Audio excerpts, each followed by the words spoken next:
21 на гадзінніках галоўныя навіны дня па-беларуску і без цэнзуры.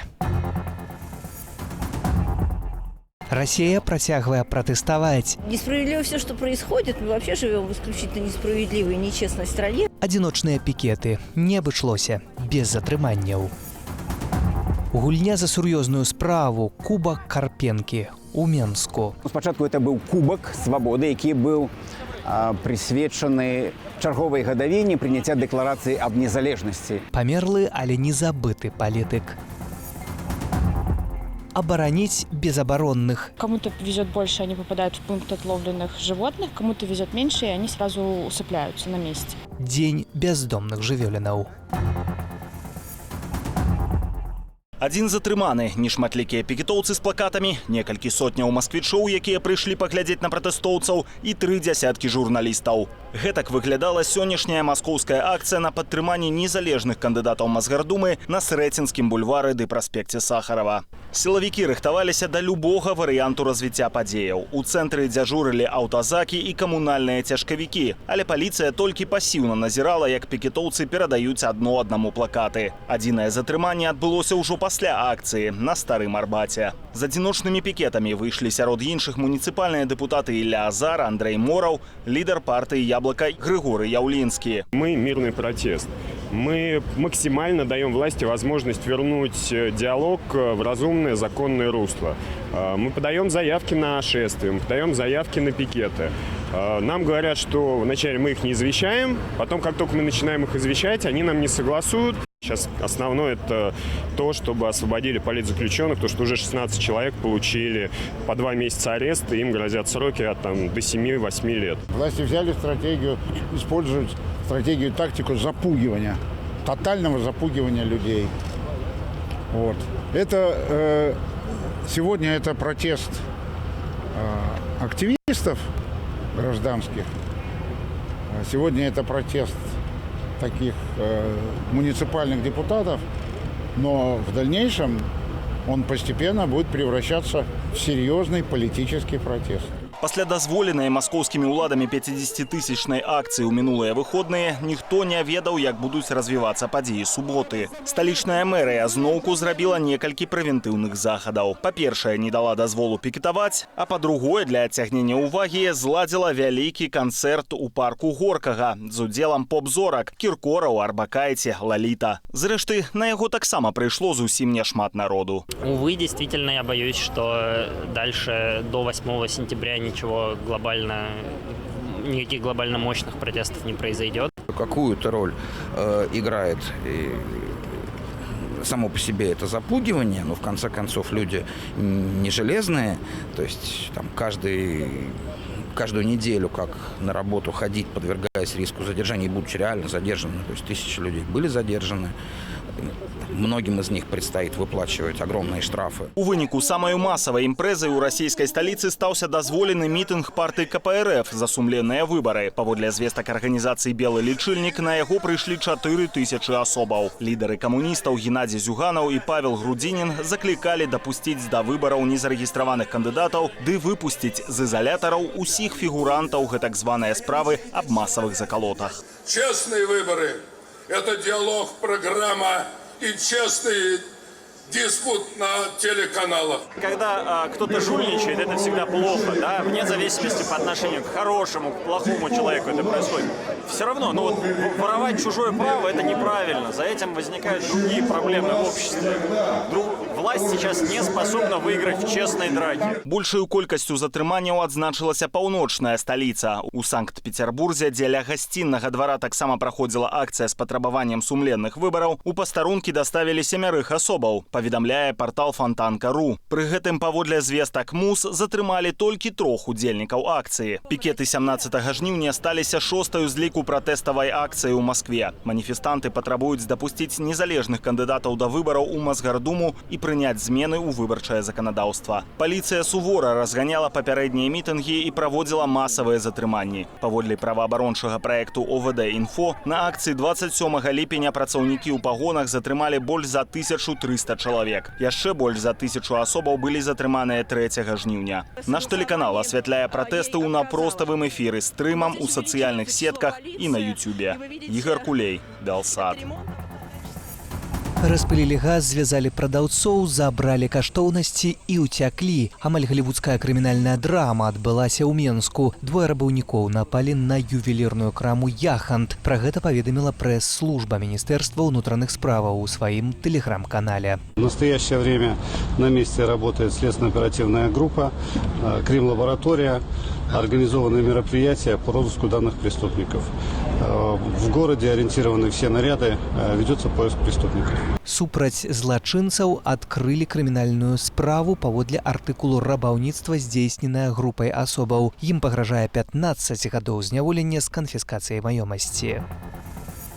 9 загінулых і 10 пацярпелых у выніку пажару ў адэскім гатэлі «Токіо Стар». На момант трагедыі ў будынку былі 200 чалавек, з іх 29 замежнікаў, у тым ліку 14 беларусаў. Пацярпелых скіравалі ў 10-ы адэскі шпіталь. Там нашаму тэлеканалу паведамілі, што сярод шпіталізаваных беларусаў няма. Асноўная версія прычыны пажару – кароткае замыканне. Таксама разглядаюцца версіі наўмыснага падпалу з мэтай утойвання забойства і неасцярожнае абыходжанне з агнём самых гасцей. Пра трагедыю выказаўся прэзідэнт Украіны Владзімір Зяленскі. Прычыну пажару ён бачыць у, цытата, «злачыннай нядбайнасці ды ігнаравання элементарных нормаў супрацьпажарнай бяспекі». 22-й Кубак свабоды памяці Геннадзя Карпенкі зноў сабраў на футбольным полі незалежных журналістаў і грамадскіх актывістаў. У жыцці яны аднадумцы, але тут адзін аднаго не шкадуюць.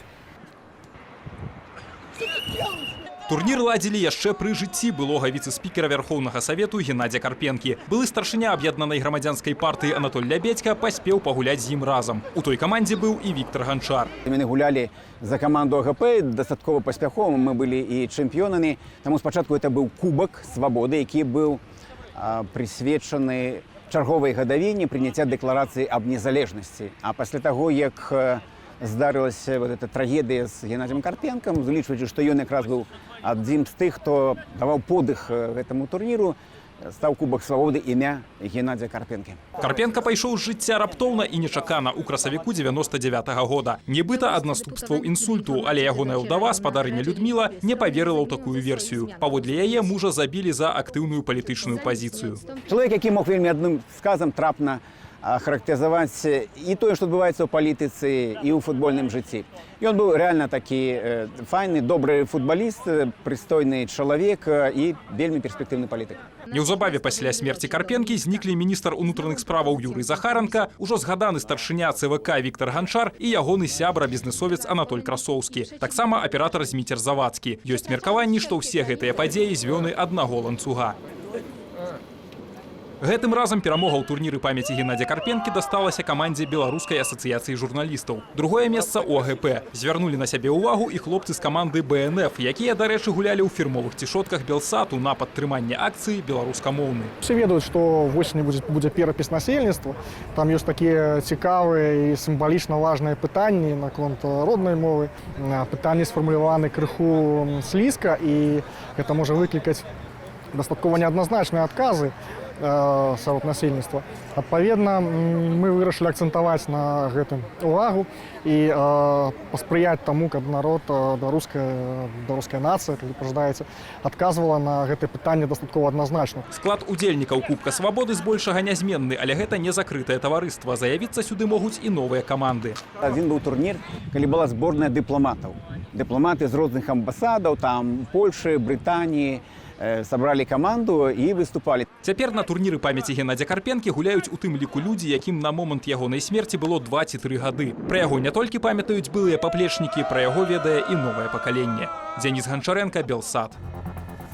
Беларусь наведала прадстаўніца польскага ўраду Анна Шміт-Радзевіч. Дзяржсакратар канцылярыі старшыні Рады міністраў, упаўнаважаная старшыні Рады міністраў у пытаннях міжнароднага дыялогу, распачала двухдзённы візіт сустрэчаю з упаўнаважаным у справах рэлігіяў і нацыянальнасцяў Леанідам Гулякам у Менску. Беларускі чыноўнік прыняў запрашэнне наведаць Польшчу. Chciałabym, aby spotkał się. Было б добра, каб спадар Гуляка сустрэўся з прадстаўнікамі беларускай меншасці ў Польшчы, каб наведаў адукацыйныя установы, дзе вучацца дзеці беларусаў, дзе яны вывучаюць беларускую мову. Навучанне на роднай мове – вострае пытанне для польскай меншасці ў нашай краіне, разам з сітуацыяй вакол Саюзу палякаў у Беларусі, непрызнаным уладамі. Узнанне Звёнзку палякаў. Прызнанне Саюзу палякаў – гэта падстава існавання арганізацыі. Да нашага Саюзу, які ўжо 30 гадоў дбае пра польскую культуру і мову, не ставяцца так, як мусіць ставіцца да польскай меншасці ў Беларусі, адпаведна еўрапейскіх і дэмакратычных стандартаў.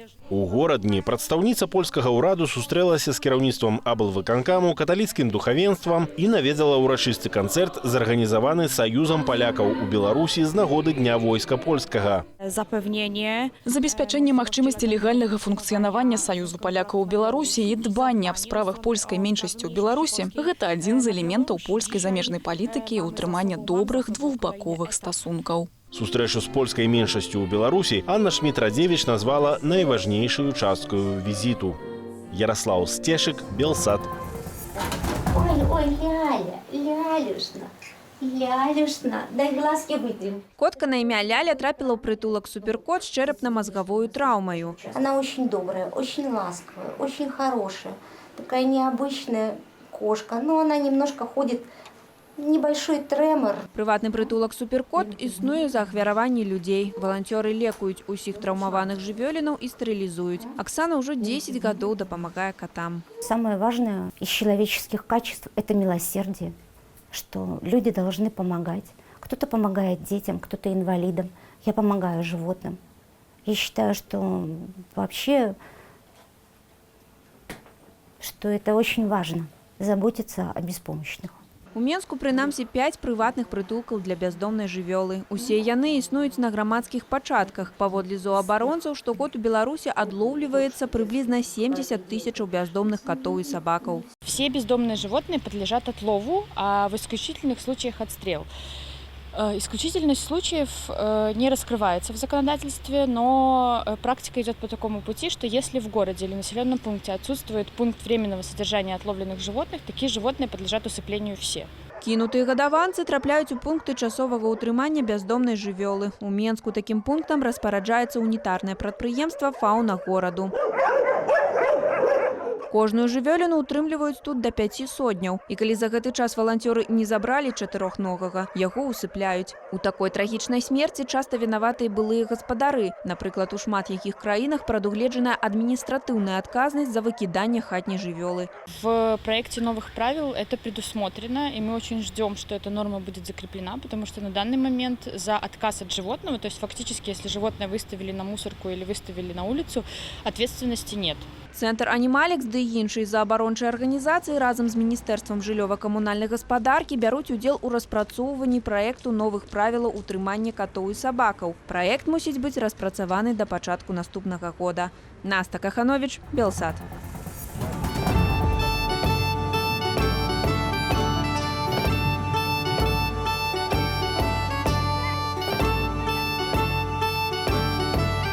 Сам фестиваль, ключевое, наверное, слово то, что историческое. Вот все, что связано с историей города, нужно почаще об этом говорить и показывать. Сегодня даже приятно, что с Гайновки приехали люди, показывают театр, рассказывающий о Бресте. Как казали организаторы, это будет нечто новое такое для Берасці, не подобное на іншыя такие святы в городе. Тому вырашыў прийти поглядеть.